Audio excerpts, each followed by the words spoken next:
Did you know that Infor EAM can help to ensure that your workers have all the necessary training, instructions, and documentation necessary to work in extraordinary times like the COVID-19 pandemic?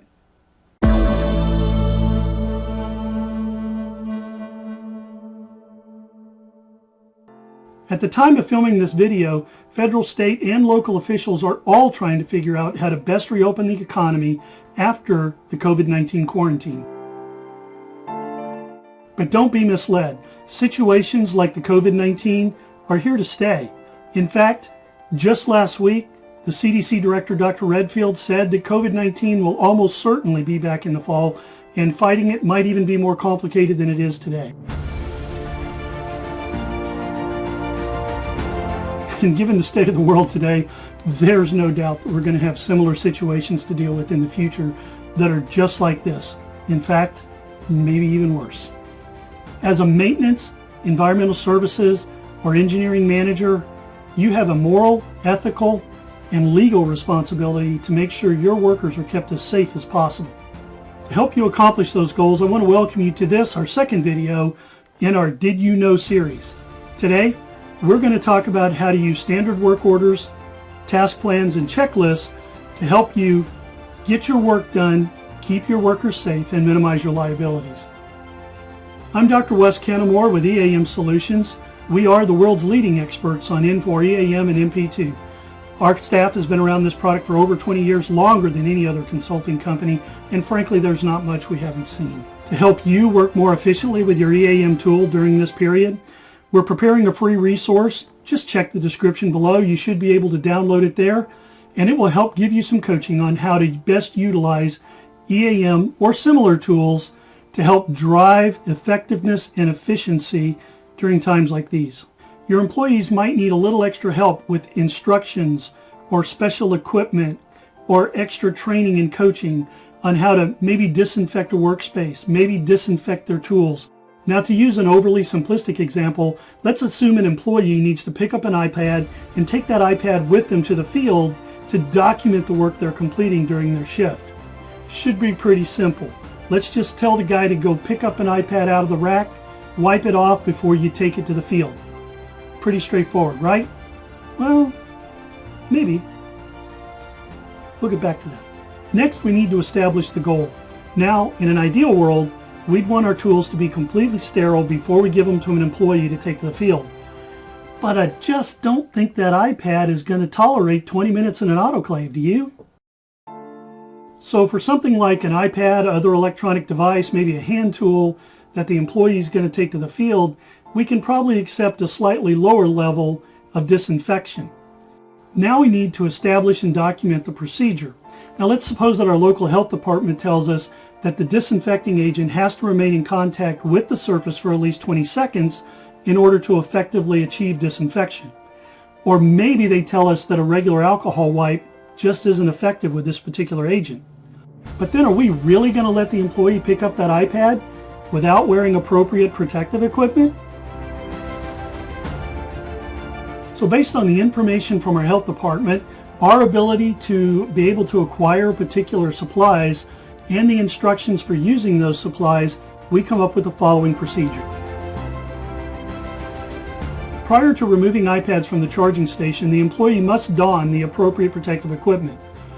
Latex or vinyl gloves must be worn, along with safety glasses. The employee will need to acquire one or more Acme Super Cleaner biocidal wipes.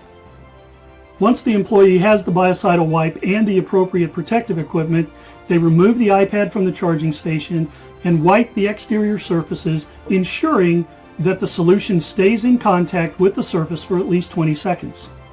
Dry the outside surfaces with a cotton cloth. There are a few steps to developing the appropriate EAM functionality, so let's just dive right in. To create the task plan, we need to give the task plan both a code name and a description. We also need to enter the type of follow-up work order, and we'll explain that a little bit more in a few minutes. At this point, it's critical to make sure there is a check mark in the active checklist box. This makes the checklist available for us to use later in the process. If we click on the Instructions tab, we can copy and paste the specific instructions for completing this task. By clicking on the Documents tab, we could also attach any specific documents that were unique or required for this particular task plan. Next, we would click on the Checklist tab and we would create the steps that are required to complete this activity. Next, we will create a standard work order and embed the previously created task plan within that standard work order. To create the standard work order, we'll need to navigate to the Record View tab of the standard work order function. Here, much like the task plan, we need to provide a code name and a description for the standard work order. If we migrate to the Activities tab, we need to create at least one activity. If you'll notice, we've been very careful to attach the task plan we previously created to this activity. When all of this is saved, we now have a standard work order with an activity and a task plan and a checklist all attached. The standard work order with the task plan and checklist will be available to us for future use. We don't have to recreate those every time. But let's take a look at how we're going to use those in actual practice. Let's assume the persona of the maintenance supervisor who needs to provide work orders to direct the maintenance team regarding work that needs to be completed. So the maintenance supervisor will create a work order and he's going to attach this standard work order we previously created. So entering the work order function, we navigate to the Record View tab. We're going to create a description for this work order, and we need to make sure that the standard work order we previously created is assigned here on the Record View tab. You'll notice that we can also assign this work order to an individual so that they can complete it appropriately. Now that's all there is to it. The work order is completed and it's ready for use by the employee. To show how easy that is, let's create another work order and assign it to a crew member. So on the Record View tab, we enter a description of the work. We make sure the standard work order is embedded within this work order. When we save it, it creates a work order number. And again, we can assign this to a particular individual if we want. That work order is now available to be completed by the crew member. To illustrate completion of the work order, let's assume the persona of Joe Black, who is a maintenance technician who's going to take an iPad and go out in the field and do the work that we've assigned.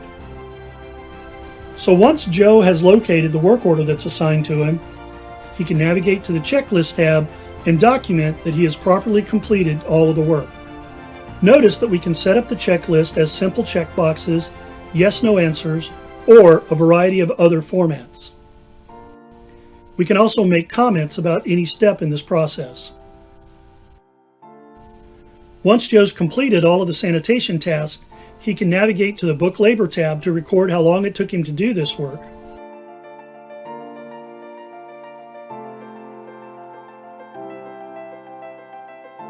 And then to the Record View tab where he can close out the work order. And yes, in case you were wondering, we could also use the preventive maintenance functionality to accomplish this same task. Now obviously this has been a highly contrived and overly simplistic example, and your requirements are likely going to be much more complicated than this. But hopefully we've given you some idea on how to use the N4 EAM functionality to drive workforce safety and compliance. If you need additional assistance or some documentation, you can take a look at the resources that are attached to this video. Of course, at EAM Solutions, we're available to help. We can provide ad hoc assistance, contract assistance, additional training, implementation, whatever your needs are as they relate to N4 EAM. And until next time, this is Dr. Wes Kennemore saying stay safe, and we'll see you in the next video.